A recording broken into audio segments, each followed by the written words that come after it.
حضرت داؤد علیہ السلام کے زمانے کا واقعہ ہے۔ دو عورتیں کہیں جا رہی تھیں۔ ان کے ساتھ ان کا ایک ایک بیٹا بھی تھا۔ راستے میں اچانک بھیڑیے نے ان پر حملہ کیا اور ایک کا بیٹا چھین کر لے گیا۔ دونوں عورتیں دوسرے بیٹے کے بارے میں جھگڑا کرنے لگیں جو بچ گیا تھا۔ بڑی عورت نے چھوٹی عورت سے کہا، بھیڑیا تیرا بیٹا لے گیا ہے۔ نہیں، بھیڑیا تیرا بیٹا لے گیا ہے، چھوٹی نے کہا۔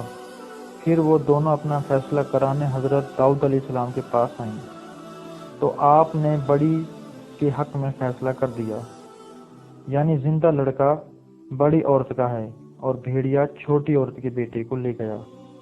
پھر وہ عورتیں حضرت سلیمان علیہ السلام کے پاس گزریں۔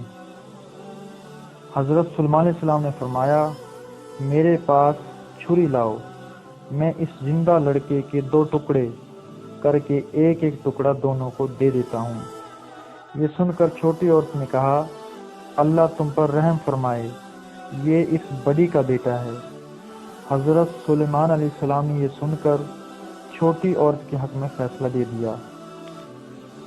چھوٹی عورت نے لڑکے کے ٹکڑے کرنا گوارا نہ کیا کیونکہ وہ اسی کا لڑکا تھا اور سگی ماں ہی اپنے بیٹے کی تکلیف برداشت نہیں کر سکتی۔